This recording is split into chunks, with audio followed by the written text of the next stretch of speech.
नमस्कार दोस्तों, स्वागत है आप सभी का आपके अपने परिवार स्टडी शाला 2.0 में। और दोस्तों, आज की क्लास जो है आपकी संविधान की पहली क्लास होने वाली है। और आज की क्लास में मैं अपने हैंड रिटन नोट्स से आपको पढ़ाने वाला हूं। कम समय में ज्यादा चीजें आप लोगों को मिलने वाली है। ठीक है दोस्तों, और आप लोग कमेंट सेक्शन में जाकर के जरूर बताइएगा कि ये क्लास आपको कैसी लगी, तो उसी के बेस पर हम लोग ये क्लास कंटिन्यू करेंगे। और दोस्तों, मैं कोशिश करूंगा कि जितने कम से कम समय में हो सकेगा, जितने कम से कम क्लासेस में हो सकेगा, उतने में हम लोग जो है ये जो है आपका संविधान उतने में हम लोग रिवाइज करेंगे, मतलब पूरा कंप्लीट करके कोर्स उसके बाद बराबर रिवीजन कराएंगे। एक एक क्वेश्चंस मैं आपको याद करा दूंगा दोस्तों, आपको बिल्कुल टेंशन लेने की जरूरत नहीं रहेगी। तो आप लोग कमेंट बॉक्स में जरूर बताइएगा कि आपको क्लास कैसी लगी है, और पसंद आएगी तो मैं एक एक पॉइंट्स आपको रिवाइज करा दूंगा, इतना रिवाइज करा दूंगा कि आपको जरा सी भी समस्या नहीं होने वाली है। कल दोस्तों थोड़ी सी तबीयत नहीं सही थी, तो इसीलिए कल वाली क्लास नहीं हो पाई थी, लेकिन अब जो है क्लासेज कंटिन्यू होंगी। तो चलिए दोस्तों, मैं जो है आप लोगों को नोट्स के माध्यम से पढ़ाऊंगा। जो मैंने नोट्स बनाया है आप लोगों के लिए, मैंने जो है हाथ से अपने नोट्स बनाया है, तो उसी से मैं आप लोगों को ये पढ़ाऊंगा। ठीक है, तो आज की क्लास में हम लोग देखने वाले हैं भारतीय संविधान, और ये भारतीय संविधान का जो है पहला आपका पार्ट है। ठीक है, तो भारतीय संविधान का हम लोग पहला पार्ट आज देखने वाले हैं। चलिए दोस्तों, शुरू करते हैं। देखिए, सबसे पहले तो ये जान लीजिए कि संविधान है क्या। तो संविधान ये जो है ना, एक विधि है जिससे जो राज्यों का शासन है वो संगठित होता है। ठीक है, तो एक विधि है जिससे राज्यों का शासन जो है वो संगठित होता है। मतलब कि एक कानून की किताब आप कह सकते हैं, जिसमें ये लिखा है कि शासन कैसे चलाना है। और संविधान के प्रकार, देखिए मैं इन सब चीजों पे ज्यादा बात नहीं करूंगा, ताकि मैं मेन चीज पर आपको जल्दी ले चलूं और कम समय में ज्यादा चीजें हम लोग पढ़ सकें। और ऐसी ही क्लासेज आपको कंटिन्यूअस मिलेंगी एक एक दिन के अंतराल पर। ठीक है, तो आज 9 बजे मैं आप लोगों से बात करने वाला हूं कि कैसे क्या किया जाना है, तैयारी आप लोग कैसे करें, क्लासेस कैसे रन होंगी, तो हर चीज के बारे में आज बात होगी। देखिए दोस्तों, जितना मैं पढ़ा रहा हूं, एक एक क्लास अगर आप अटेंड करते जाइए तो गारंटी है मेरी कि आप 120 प्लस ही रहेंगे। ठीक है, और जो क्लासेज यहाँ पर नहीं चलेंगी, स्टडी शाला जो क्लासेज आपकी नहीं कराएगा, उसके बारे में आपको पूरे अच्छी तरीके से मैं डिस्कशन करूंगा कि कहां से आप कैसे पढ़िए। तो हर चीज मतलब पूरा गाइडेंस यहां से मिलने वाला है। और क्लासेज जब रेगुलर होंगी, बहुत सारी समस्याएं थी जो हल हो चुकी हैं। बस कल थोड़ी सी और, आज और कल थोड़ी सी और समस्या है, आवाज में हो सकता है थोड़ी सी दिक्कत आए, तो वो सारी चीजें खत्म हो जाएंगी। चलिए, अब देखिए संविधान के प्रकार। संविधान कितने प्रकार का, तो 2 ही प्रकार का मिलता है, एक है लिखित और एक है अलिखित। हमारे भारत का जो संविधान है वो लिखित और सबसे बड़ा संविधान है। और सबसे पहले जो लिखित संविधान दोस्तों आया था वो कहां पर, अमेरिका में बना था। और लिखित संविधान ये सबसे छोटा संविधान है। कौन सा, अमेरिका का जो संविधान है ये सबसे छोटा लिखित संविधान है, तो ये भी आप याद रखेंगे। और अलिखित संविधान की बात करें तो जो ब्रिटेन है, ठीक है, इसका जो संविधान है ये अलिखित है। और ब्रिटेन को दोस्तों अगर बात की जाए तो संसद की जननी भी कहा जाता है। क्या कहा जाता है, संसद की जननी। ये चीजें मैं आगे बताऊंगा, लेकिन जहां से भी रिलेट, देखिए आप लोग नए, बिल्कुल भी नए तो है नहीं, कुछ ना कुछ आप लोगों ने पढ़ रखा है। तो जहां जिस चीज को रिवाइज करने की जरूरत होगी, मैं वहां बार बार चीजें बताता रहूंगा, ताकि आपको ये चीजें बार बार याद होती रहे, आपको समस्या बिल्कुल भी ना हो। ठीक है, तो ये 2-3 चीजें थी जो आपको याद कर लेने वाली थी। अब हम लोग देखते हैं संविधान सभा के गठन की प्रक्रिया कैसे कैसे ये चली है। तो मैं आपको ले चलूंगा, थोड़ा सा एक यात्रा कराऊंगा संविधान की, डेट वाइज यात्रा कराऊंगा, ताकि आपको याद करने में आसानी हो। देखिए, संविधान सभा के गठन की प्रक्रिया में सबसे पहले आप ये जानिए कि पहली बार संविधान सभा के गठन का विचार किसने रखा था। तो मानवेंद्र नाथ राय, मतलब MN राय इनका नाम है, 1934 में इन्होंने रखा था। तो ये भी आप याद रखेंगे। देखिए दोस्तों, पॉइंट वाइज भी मैं कुछ क्वेश्चंस रखूंगा जिसको आपको याद करके रखना है। ठीक है, तो ये थे। और अब आगे अगर हम लोग बात करें दोस्तों कि अगस्त प्रस्ताव, देखिए इसके बाद जो सबसे पहली चीज गवर्नमेंट की तरफ से हुई थी वो अगस्त प्रस्ताव में आई थी। तो क्रम से आप लोग याद करते हुए चलेंगे। अगस्त प्रस्ताव आपसे प्रश्न पूछेगा कि कब जो है आया था, तो ये 8 अगस्त 1940 को आया था। इंपॉर्टेंट यही डेट आपको याद करनी है, मेन यही है। और किसके समय में, तो उस समय जो वायसराय था वो लॉर्ड लिनलिथगो था, उसी के टाइम में आया था। इसमें क्या था दोस्तों, तो सबसे पहले जो है संविधान सभा के गठन की बात एक बार इसमें की गई थी सरकार की तरफ से। क्या था, सबसे पहले तो आप ये जान लीजिए कि ये शिमला में एक वक्तव्य, कोई लिखित तरीके से नहीं था, शिमला में एक वक्तव्य इसने दिया था लॉर्ड लिथगो ने 8 अगस्त 1940 को। इसे ही अगस्त प्रस्ताव कह दिया गया था। तो आप याद रखेंगे, शिमला में जो है इसने एक वक्तव्य दिया 8 अगस्त 1940 को, उसे अगस्त प्रस्ताव किया गया, क्योंकि ये अगस्त में दिया गया था। और इसमें कौन कौन सी बातें कही गई थी। तो देखिए सबसे पहले ये था विश्व युद्ध। देखिए 1940 में विश्व युद्ध चल रहा था, 1939 से 45 तक विश्व युद्ध चला, ये आपको पता ही है। तो दोस्तों उसी समय में ये बात हुई थी। इसने कहा कि जब विश्व युद्ध समाप्त हो जाएगा तो जो है संविधान के लिए एक प्रतिनिधिक भारतीय निकाय की स्थापना की जाएगी और भारत के लिए डोमिनियन स्टेट मुख्य लक्ष्य रखा जाएगा। तो ये एक भूमिका बन रही थी, ठीक है। और वायसराय के कार्यकारी शक्ति का तत्काल विस्तार किया जाएगा। लेकिन ये जो बातें थी दोस्तों, ये कांग्रेस के द्वारा अस्वीकार कर दी गई, मतलब कांग्रेस ने इसको नहीं माना, ठीक है। अब इसके बारे में कुछ कथन मैं आपको बता रहा हूं जो इंपॉर्टेंट है। मेरे बताने का मकसद देखिए क्या चीजें।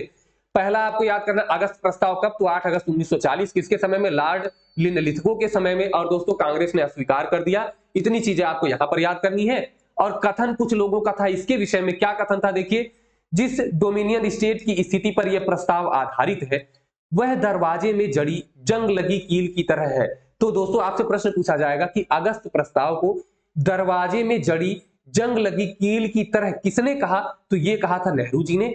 दूसरा प्रश्न आपसे बनेगा कि इस घोषणा ने राष्ट्रवादियों और ब्रिटिश शासकों के बीच की खाई को और चौड़ा कर दिया, ये किसने कहा था, तो ये गांधी जी ने कहा था। तो दो चीजें आपको याद रखी है, दरवाजे में जंग लगी कील किसने कहा, तो नेहरू जी ने कहा, और जो खाई थी उसको चौड़ा करने की बात किसने कह दी, तो ये गांधी जी ने कह दी। तो ये आप याद रखेंगे किसके बारे में, अगस्त प्रस्ताव के बारे में, ठीक है।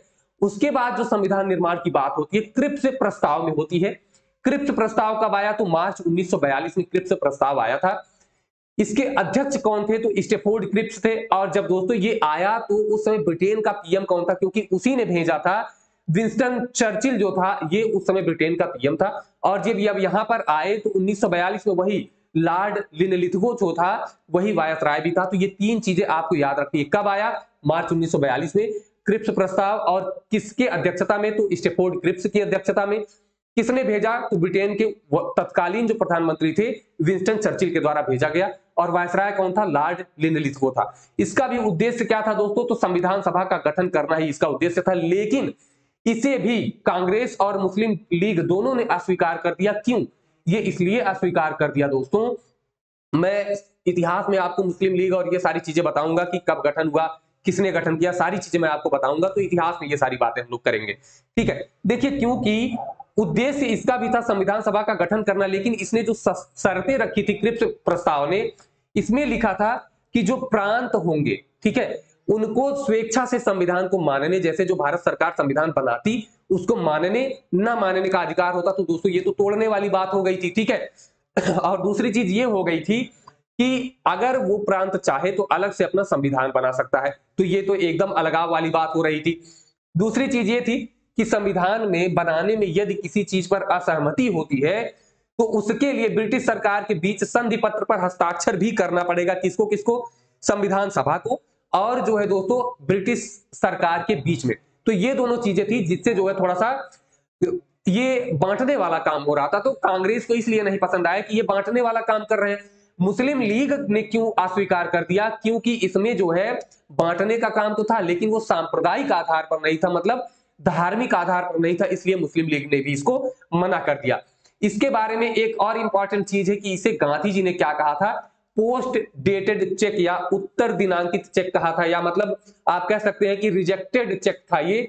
तो गांधी जी ने, आपसे क्वेश्चन पूछेगा कि गांधी जी ने पोस्ट डेटेड चेक किसे कहा, तो आप तुरंत बताएंगे कि जो क्रिप्स प्रस्ताव आया था, कब आया था, 1942 में आया था, उसको इन्होंने कहा था, स्टेफोर्ड क्रिप्स के जो है अध्यक्षता में आया था।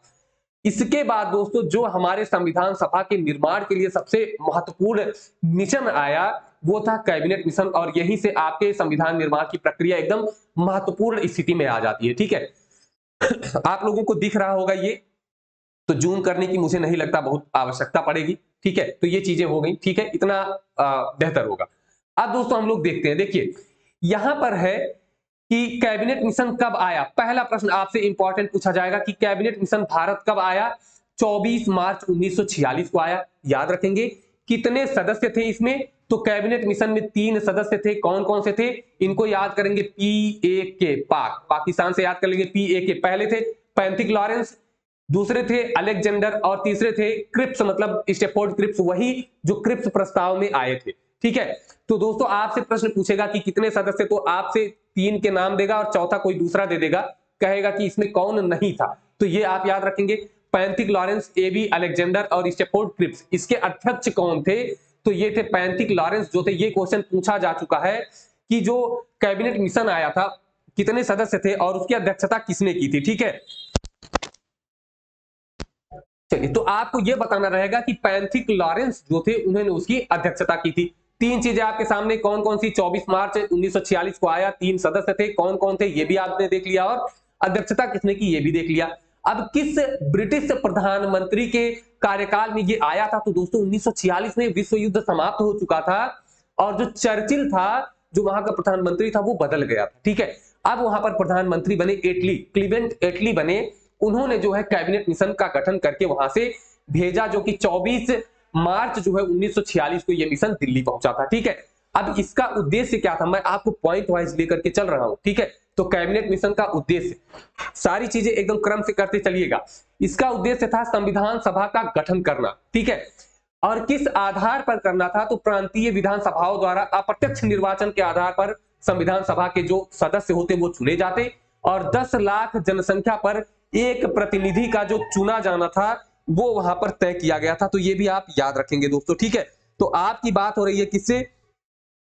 कैबिनेट मिशन की, ठीक है। और इसमें जो है मतदान जो होना था वो एकल संक्रमणीय मतपत्र और वो पत्र पद्धति के आधार पर होना था। तो ये भी आप याद रखेंगे। अब बात करते हैं कि कितनी सदस्य संख्या। तो दोस्तों कुल सदस्य संख्या निर्धारित की गई, लगभग 4 करोड़ लोग थे उस, माफ कीजिएगा, हाँ, लगभग इतने 4 करोड़ के आसपास में जनसंख्या रही होगी। तो 389 जो सदस्य थे वो बने थे उस समय, ठीक है। मतलब 10 लाख पर लगभग 40 करोड़ थी दोस्तों, माफ कीजिएगा। देखिए 10 लाख पर एक सदस्य की बात हो रही थी, तो तब भी 400 सदस्य होने चाहिए थे, लेकिन 389 सदस्य उसमें बनाए गए। 292 जो थे वो प्रांतों से, 93 देशी रियासतों से और 4 जो थे ये चीफ कमिश्नरी से लिए गए थे। देखिए मैंने बताया कि यहाँ पर कुछ प्रोग्राम चल रहा है तो थोड़ी आवाजें आपको आएंगी, बस अब की क्लास में आप आज वाली क्लास में केवल मैनेज करिएगा। नेक्स्ट क्लास से ये सारी चीजें समाप्त हो जाएंगी क्योंकि कल ये प्रोग्राम फिनिश होने वाला है। आगे से हम लोगों की जो क्लास होगी वो एकदम साफ सुथरी और बिना आवाज के होगी, ठीक है। तो देखिए ये जो 292 सदस्य थे इनको भी बांटा गया था, तो ये आपसे कभी पूछेगा नहीं। हाँ, एक प्रश्न पूछा जाता है संविधान सभा में कितनी महिलाएं थी, ठीक है। तो संविधान सभा में पहले शुरुआत में 10 थी, 5 और जुड़ी, तो टोटल 15 महिलाएं थी। तो ये भी आप याद रखेंगे दोस्तों। और 389 जो है सदस्य कैबिनेट मिशन के अनुसार जो है उसमें लाए गए थे, ठीक है। अब बात करते हैं कि ये जो है जुलाई अगस्त 1946 में ये चुनाव हो गया और चुनाव में दोस्तों क्या हुआ, अंतरिम सरकार का गठन किया गया 2 सितंबर 1946 और इसमें डॉक्टर भीमराव अंबेडकर जो थे ये शामिल नहीं थे, ठीक है। तो डॉक्टर भीमराव अंबेडकर जो थे वो शामिल नहीं थे। अब बात करते हैं कि और क्या क्या चीजें थी। देखिए अब महत्वपूर्ण डेट कुछ हम लोग देख लेते हैं, कौन कौन से डेट्स हैं जो इंपॉर्टेंट है बैठकों को लेकर के। देखिए पहला है 9 दिसंबर 1946। तो 9 दिसंबर 1946 को दोस्तों संविधान सभा जब ये गठित हो चुकी तो इसकी पहली बैठक हुई कब, 9 दिसंबर 1946 को। और दोस्तों क्या क्या बातें हुई मैंने देखिए एकदम शॉर्ट में आपके सामने लिख दिया है। 9 दिसंबर को प्रथम बैठक हुई, कहां पर, नई दिल्ली के काउंसिल चैम्बर के पुस्तकालय में हुई थी, ठीक है। और अगर बात करें कि इसी में अस्थायी अध्यक्ष किसे चुना गया, डॉक्टर सच्चिदानंद सिन्हा को अस्थायी अध्यक्ष चुन लिया गया था, ये भी आप याद रखेंगे। उसके बाद क्या हुआ दोस्तों कि मुस्लिम लीग ने इसका बहिष्कार भी किया था 9 दिसंबर 1946 को और अलग संविधान की मांग की थी, ठीक है। आगे बात करते हैं कि 11 इसके बाद दोस्तों नेक्स्ट अक्टूबर 1947 के आसपास में दोस्तों मुस्लिम लीग भी इसमें शामिल हो गया था, लेकिन जब भारत पाकिस्तान अलग हुआ तब जाकर के वो अलग हो गए इसमें से। तो 11 दिसंबर दूसरी डेट है, पहली 9 दिसंबर 1946, दूसरी है 11 दिसंबर 1946। इस दिन दूसरी बैठक हुई थी दोस्तों और इसी में जो है अस्थायी अध्यक्ष चुने गए डॉक्टर राजेंद्र प्रसाद। कौन चुने गए थे? डॉक्टर राजेंद्र प्रसाद चुने गए थे। तो ये भी आप याद रखेंगे। 2 डेटें आपके सामने आ गई। तीसरी डेट है 13 दिसंबर 1946 को। देखिए एक चीज और आप इसमें देख लीजिए, जो 11 दिसंबर वाली डेट है जब स्थायी सदस्य अध्यक्ष चुने गए थे तो उसी समय दोस्तों यहां पर देखिए 11 दिसंबर को ही उपाध्यक्ष भी चुने गए थे। कौन? HC मुखर्जी। और उसी समय संवैधानिक सलाहकार भी नियुक्त किए गए थे। कौन? सर BN राव जो थे, उन्हें संवैधानिक सलाहकार भी नियुक्त कर दिया गया था। तो 3-4 चीजें हैं जो इसमें आपको याद कर लेनी है, अध्यक्ष, उपाध्यक्ष और संवैधानिक सलाहकार किसे किसे नियुक्त किया गया था? तो अध्यक्ष डॉक्टर राजेंद्र प्रसाद, और दोस्तों संवैधानिक सलाहकार BN राव, और उपाध्यक्ष किसे नियुक्त किया गया? तो HC मुखर्जी को नियुक्त किया गया था। अगला है 13 दिसंबर 1946 को दोस्तों क्या हुआ? इंपॉर्टेंट, मोस्ट इंपॉर्टेंट ये प्रश्न बनता है। 13 दिसंबर 1946 जो तीसरी बैठक हुई थी, ये थी आपकी तीसरी बैठक संविधान सभा की। इसमें दोस्तों नेहरू जी के द्वारा उद्देश्य प्रस्ताव लाया गया, प्रस्तुत किया गया उद्देश्य प्रस्ताव। और दोस्तों यही उद्देश्य प्रस्ताव जो है संविधान की जो प्रस्तावना आप पढ़ते हैं उसी का आधार बना था। ये प्रश्न पूछा जा चुका है, ठीक है। तो आगे देखिए, ये प्रस्ताव लाया गया 13 दिसंबर 1946 को, लेकिन ये पारित कब हुआ, मतलब स्वीकृत कब हुआ? तो 22 जनवरी 1947 को इसे स्वीकार किया गया। तो ये दो तीन चीजें आपको याद रखनी है। क्यों ये लाया गया था? तो दोस्तों ये लाया गया था संविधान का जो उद्देश्य है उसको तय करने के लिए, मतलब संप्रभुता उसका उद्देश्य था, तो उसे तय करने के लिए ये प्रस्ताव लाया गया था, ठीक है। अब आगे देख लेते हैं 24 जनवरी। देखिए पहली बैठक अगर 9 दिसंबर को हुई थी तो आपसे ये भी पूछ सकता है कि अंतिम बैठक कब हुई? 24 जनवरी 1950 को संविधान सभा की अंतिम बैठक हुई थी। इसके बारे में हम लोग आगे बात भी करने वाले हैं, ठीक है। तो ये सारी चीजें आपने देख ली, ठीक। अब बात करते हैं जो नेक्स्ट इंपॉर्टेंट चीज है कि प्रारूप समिति। मैं मानता हूं कि ये सारे क्वेश्चंस आपने पढ़ रखे होंगे, लेकिन मैं क्रमशः इसको रिवाइज कराते हुए लास्ट तक आपको ले चलूंगा। और यकीन मानिए कि जिस दिन संविधान समाप्त होगा उसके बाद मैं इतना रिवीजन आपका करा दूंगा कि आपको एकदम आनंद आ जाएगा, मजा आ जाएगा पढ़ने का। जैसे मैंने पढ़ा है वैसे ही मैं आपके साथ जुड़ने वाला हूं, ठीक है। अब देखिए दोस्तों, मेन होता है यहां से क्वेश्चंस कितनी बार बने हैं प्रारूप समिति। वैसे भी टेट और जो यूपी टेट है इन सब में यहां से क्वेश्चंस बन चुके हैं। प्रारूप समिति का अध्यक्ष सबसे पहले पूछा जाता है, तो मैं चलता हूं यहां से गठन से लेकर के, ठीक है। 29 अगस्त 1947 को प्रारूप समिति का गठन किया गया। याद कैसे करेंगे? 29 अगस्त को दोस्तों क्या मनाया जाता है? खेल दिवस, राष्ट्रीय खेल दिवस मनाया जाता है ना 29 अगस्त को। अलग बात है कि मेजर ध्यानचंद जी के जन्म दिवस पर मनाया जाता है, लेकिन आप याद रखेंगे प्रारूप समिति 29 अगस्त 1947 को बनाई गई। और दोस्तों इसमें कितने सदस्य थे? तो 7 कुल सदस्य थे। कितने? 7 सदस्य थे। अगर आपसे पूछे कि अध्यक्ष को छोड़कर तो 6 थे सदस्य थे, और पूछे कुल कितने सदस्य, तो 7 सदस्य थे। अध्यक्ष कौन थे? डॉक्टर भीमराव अंबेडकर जी जो थे वो अध्यक्ष थे, ठीक है। अब यहां पर देखिए आपकी संविधान सभा में ये जो चुन कर आए थे दोस्तों, कहां से? तो ये पश्चिम बंगाल से निर्दलीय निर्वाचित होकर संविधान सभा में आए थे। लेकिन जब भारत पाकिस्तान का बंटवारा हो जाता है तो दोस्तों ये जिस क्षेत्र से आए थे बंगाल वाले, वो क्षेत्र कहां चला जाता है? पाकिस्तान में चला जाता है, जो बांग्लादेश वर्तमान में है, ठीक है। तो इनको पूना से पुनः चुन करके लाया जाता है और संविधान सभा में इनको रखा जाता है, ठीक है। डन है। इतनी सारी चीजें आपको याद होनी चाहिए। देखिए जब मैं यहीं पर एक चीज और आपको बता दे रहा हूं, चलिए अभी नीचे बात करते हैं, ठीक है। संविधान के प्रारूप पर 3 वाचन हुए थे। ये प्रारूप समिति ने संविधान का, देखिए जो BN राव थे संवैधानिक सलाहकार, उन्होंने संविधान का एक प्रारूप बनाया था। उसके बाद उस पर चर्चा करने के लिए प्रारूप समिति बनाई गई। प्रारूप समिति ने उसको अच्छे से डिजाइन करके फिर संविधान सभा के सामने रखा और उस पर 3 वाचन हुए। पहला वाचन हुआ 4 से 9 नवंबर 1948, दूसरा वाचन हुआ 15 नवंबर 1948 से 17 अक्टूबर 1949 तक, और तीसरा हुआ 14 से 26 नवंबर। कब से? 14 से 26 नवंबर 1949। और आपको पता है कि 26 नवंबर यही जो है दोस्तों, इसी दिन क्या किया गया? संविधान को अंगीकृत कर दिया गया था, मतलब कि स्वीकार कर लिया गया था। कब? 1949 में, ठीक है। तो इतनी सारी चीजें आपको याद हो जाएंगी। आगे देखते हैं दोस्तों, भारत का विभाजन कब हुआ? तो भारत का विभाजन हुआ था माउंटबेटन योजना के आधार पर। किस पर? माउंटबेटन योजना के आधार पर। भैया माउंटबेटन कौन थे? तो जब भारत आजाद हुआ तो उस समय जो भारत के कौन थे गवर्नर थे दोस्तों, वो कौन थे? लॉर्ड माउंटबेटन थे, ठीक है। तो याद रखेंगे लॉर्ड माउंटबेटन थे, और इन्हीं ने दोस्तों क्या दिया? माउंटबेटन योजना आई भारत विभाजन के लिए। तो कब आई थी? 3 जून 1947 को ये योजना आई थी। किसकी योजना थी? माउंटबेटन की योजना थी। इन्होंने प्रस्तुत किया और इसके आधार पर 14 और 15 अगस्त को, 14 अगस्त को पाकिस्तान और 15 अगस्त को भारत जो है अपना क्या करता है? स्थापना दिवस मनाता है। तो ये जो है 15 अगस्त 1947 को इसीलिए भारत आजाद माना जाता है, ठीक है। और 14 अगस्त 1947 को नया पाकिस्तान बन गया था, तो वो अलग हो गया था। ये आप याद रखेंगे, ठीक है। अब दोस्तों देखिए, संविधान निर्माण से संबंधित कुछ चीजें हैं जो आपसे परीक्षा में कभी कभार पूछ ली जाती हैं कि कितना समय लगा, 2 वर्ष 11 माह 18 दिन। यहीं पर देख लीजिए, जब जो है भारत पाकिस्तान अलग हुआ तो संविधान सभा जो बनाई गई थी उसके सदस्य बंट गए, ठीक है, तो उसका फिर से गठन किया गया और कितने 299 सदस्य जो है संविधान सभा में रखे गए, ठीक है। डन है, 389 की बजाय अब कितने हो गए, 299 हो गए थे। अब देखिए यहां पर संविधान सभा में 2 वर्ष 11 माह 18 दिन का समय लगा, 114 दिन बहस चली और खर्च कितना हुआ, ये खर्च एसएससी की किसी परीक्षा में पूछा गया था, कितने हैं 63,96,732 रुपए का खर्च आया था, इसीलिए मैंने यहां पर लिख दिया है, ठीक है। चलिए, उसके बाद दोस्तों जब संविधान बन गया तो कब जो है उसे स्वीकार किया गया, 26 नवंबर 1949 को पारित कर दिया गया, लेकिन 15 अनुच्छेद जो थे उन्हीं को केवल प्रवर्तित किया गया था, बाकी के कब, तो बाकी के 26 जनवरी 1950 को लागू किए। अभी आगे बात करेंगे कि क्यों 26 जनवरी 1950 को लागू हुआ था, ठीक है। अब देखिए वर्तमान समय में जब उस समय जब संविधान लागू हो रहा था तो कितने अनुच्छेद और कितनी अनुसूचियां थी ये आपको देखनी है। तो जब लागू हुआ तो 395 अनुच्छेद, 8 अनुसूची और 22 भाग थे।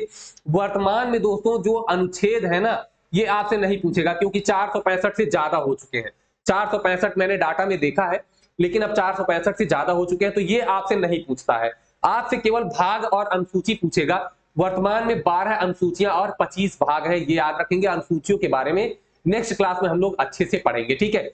इतनी सारी चीजें जो थी आपके लिए इससे रिलेटेड थी जो आपको डेट वाइज चलना था। अभी मैं लास्ट में एक बार फिर से डेट वाइज आपको रिवीजन कराऊंगा, उसके लिए आप तैयार रहिएगा, ठीक है। अब देखिए इंपॉर्टेंट क्वेश्चन है, यहां से एक प्रश्न बार बार बनता है कि जो समितियां बनी थी संविधान की और कुछ कंफ्यूजन है आपका, तो मैं उसको आज दूर कर दे रहा हूं। देखिए पहली समिति थी प्रारूप समिति, तो प्रारूप समिति के अध्यक्ष आपने देखा कि 29 अगस्त 1947 को गठित हुई और डॉक्टर भीमराव अंबेडकर इसके क्या बने थे, अध्यक्ष थे। संविधान सभा के अध्यक्ष कौन थे, तो डॉक्टर राजेंद्र प्रसाद, ये कैसे अध्यक्ष थे, स्थायी अध्यक्ष थे। और बात करें अस्थायी अध्यक्ष तो डॉक्टर सर्वपल्ली सच्चिदानंद सिन्हा जी जो थे सबसे बुजुर्ग व्यक्ति थे, इसीलिए उनको चुन लिया गया था, ठीक है। संचालन समिति के अध्यक्ष कौन थे, डॉक्टर राजेंद्र प्रसाद। अब यहां पर यही वाला ये और ये दोनों कंफ्यूज करता है आपको, चौथे नंबर का और 8वें नंबर का। देखिए राष्ट्रीय ध्वज तदर्थ समिति है, तो जो जब तदर्थ समिति आएगी तो डॉक्टर राजेंद्र प्रसाद होंगे, और जब केवल झंडा समिति आएगी, यहां पर भी दे सकता है तदर्थ झंडा समिति, इसका नाम अगर आपको दे दे तदर्थ झंडा समिति, ठीक है, ये नाम आपको दे दे या आपको जो नाम यहां पर दिया है ये दे दे, दोनों का उत्तर होगा। जब तदर्थ लग गया तो राजेंद्र प्रसाद लगाइएगा, केवल झंडा समिति पूछे तो जेबी कृपलानी तुरंत लगा दीजिएगा। डन है। अगला है संघीय संविधान समिति व संघ शक्ति समिति, ये दोनों जो थे, दोनों के देखिए जब भी संघ वाली बात आई, ठीक है, संघ वाली बात आई तो इन दोनों में, संघ मतलब केंद्र की बात हो रही है तो पीएम जो उस समय बनेंगे वो पंडित जवाहरलाल नेहरू थे। और अगर प्रांत की बात आई तो प्रांत आप कैसे याद रखेंगे कि प्रांतीय जो संविधान समिति थी उसके अध्यक्ष कौन थे, तो प्रांतों को मिलाने का काम जिन्होंने किया था, मतलब सरदार वल्लभ भाई पटेल ने प्रांतों को मिलाने का काम किया था, तो सरदार वल्लभ भाई पटेल जो है वो प्रांतीय संविधान समिति के अध्यक्ष थे, पहली चीज। दूसरी चीज ये था, पटेल जी ना अपना अधिकार लेते थे, ठीक है, तो मौलिक अधिकार जो समिति थी वो भी सरदार पटेल जी उसके अध्यक्ष थे। और अल्पसंख्यक व जनजातीय परामर्श जो समिति थी उसके भी अध्यक्ष कौन थे, सरदार वल्लभ भाई पटेल ही थे। तो ये समितियों के नाम है, समितियों के नाम भी आपको याद कर लेने हैं, ठीक है। आगे अगर हम बात करें कुछ अन्य महत्वपूर्ण तिथियां, आज की क्लास थोड़ी मैं छोटी करूंगा ताकि आप लोग कम समय में ज्यादा चीजें देख पाए और आप लोग अपना एक्सपीरियंस बता पाए कि कैसा रहा, ठीक है। इसका पीडीएफ मैं प्रोवाइड करा दूंगा, लेकिन आपको पढ़ना दोस्तों होगा, क्लास में नहीं पढ़ेंगे तो समस्या ये होगी ना कि आपको याद होने में समस्या होगी, ठीक है। चलिए अब इंपॉर्टेंट डेट्स जो है जो आपको एकदम दिमाग में सेट करके रखनी है, ठीक है। शुरू से मैंने देखा, मैंने आपको बताया शुरू से एकदम से चलते हुए आए हम लोग, तो अभी एक बार और उसको रिवाइज करेंगे हम लोग। देखिए 24 जनवरी 1950 को, 24 जनवरी 1950 को मैंने बताया कि क्या हुआ था दोस्तों, संविधान सभा की अंतिम बैठक हुई थी। उसी दिन राजेंद्र प्रसाद जी को प्रथम राष्ट्रपति चुना गया था। इंपॉर्टेंट एक चीज और है कि उसी दिन राष्ट्रगान और राष्ट्रीय गीत को भी अपनाया गया था, राष्ट्रगान और राष्ट्रीय गीत को भी अपनाया गया था, ये भी आप याद रखेंगे। राष्ट्रगान जनगण मन अधिनायक जय हे और राष्ट्रगीत कौन सा है, वंदे मातरम जो है इसको अपनाया गया था। कब दोस्तों? 24 जनवरी 1950। इसके बारे में हम लोग अगली क्लास में एकदम अच्छे से चर्चा करने वाले हैं। जो इंपॉर्टेंट चीजें होंगी मैं सारी आपको बताऊंगा, ठीक है। तो 24 जनवरी 1950 आपको याद होना चाहिए। उसके बाद आया आपका 26 जनवरी 1950। तो इस दिन क्या क्या हुआ था? संविधान को पूर्णतः लागू किया गया था। मैंने बताया 15 अनुच्छेद जो थे 26 नवंबर 1949 को लागू किए गए, बाकी के कब? 26 जनवरी 1950 को। अब राष्ट्रीय प्रतीक की बात हो रही है। देखिए राष्ट्रीय प्रतीक जो है अशोक स्तंभ से जो लिया गया है, सिंह जो लिया गया, ठीक है। तो सिंह स्तंभ जो लिया गया वो राष्ट्रीय प्रतीक है। तो वो दोस्तों 26 जनवरी 1950 को अपनाया गया था भारतीय संविधान के द्वारा, ठीक है। बात हो रही है 26 जनवरी 1950 को ही क्यों मनाया गया, क्यों 26 जनवरी 1949 को जब संविधान तैयार था तो उसी दिन क्यों नहीं लागू कर दिया गया? तो दोस्तों कांग्रेस के लाहौर अधिवेशन 1929 में 26 जनवरी को स्वतंत्रता दिवस मनाने की घोषणा कर दी गई थी। और दोस्तों 30 या 31 दिसंबर के मध्य रात्रि को, ठीक है, तो मध्य रात्रि को दोस्तों रावी नदी के तट पर तिरंगा फहराकर यह कहा गया था कि अब हमारा देश क्या है, स्वतंत्रता के लिए एकदम पुरजोर लड़ाई लड़ेगा। इसीलिए और ये घोषणा की गई कि 26 जनवरी को हम लोग स्वतंत्रता दिवस मनाएंगे अभी से। तो पहली बार 26 जनवरी 1930, देखिए ये 1929 के दिसंबर की बात हो रही है और 26 जनवरी 1930 जो है उसी दिन पहली बार स्वतंत्रता दिवस भी मना लिया गया था। तो ये भी आप याद रखेंगे, ठीक है। और अगला है 22 जुलाई 1947 को संविधान सभा द्वारा राष्ट्रीय ध्वज को अपनाया गया था, ठीक। इसके बारे में भी मैं बात करूंगा। राष्ट्रीय ध्वज को अपनाया गया था, डन है। इतनी सारी चीजें अब आपको एकदम ध्यान में रखनी है अपने। अब हम लोग एक एक क्रम से चलते हैं। देखिए सबसे पहला जो आपका मुख्य है क्या है? 24 मार्च 1946 क्या आया था? माफ कीजिएगा, कैबिनेट मिशन आया था। कितने सदस्य थे दोस्तों? 3 सदस्य थे। कौन कौन से? PAK, ठीक है, PAK, पैंथिक लॉरेंस थे, अलेक्जेंडर थे और क्रिप्स थे। अध्यक्ष कौन थे? पैंथिक लॉरेंस उसके अध्यक्ष थे। उसके बाद दोस्तों अगर हम बात करें पहली बैठक कब हुई तो 9 दिसंबर 1946 को, दूसरी बैठक 11 दिसंबर 1946 को और तीसरी बैठक 13 दिसंबर 1946 को ये बैठकें हुई थी। पहली बैठक में अस्थायी अध्यक्ष किसे चुना गया? तो सच्चिदानंद सिन्हा जी को चुना गया था।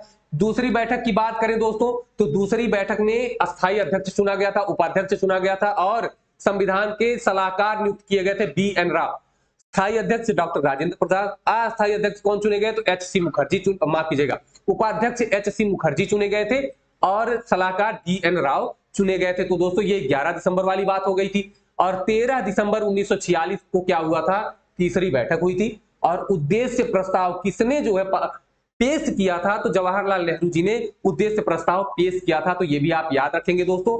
और अगर बात करें कि पारित कब हुआ था तो पारित हुआ था 22 जनवरी 1947 को जो है ये पारित हो गया था। तो ये भी आप याद रखेंगे। देखिए दिसंबर में पेश किया गया और 22 जनवरी में पारित हुआ तो कोई दिक्कत नहीं है, वो तो इंपॉर्टेंट, वो तो एकदम आप समझ ही जाएंगे।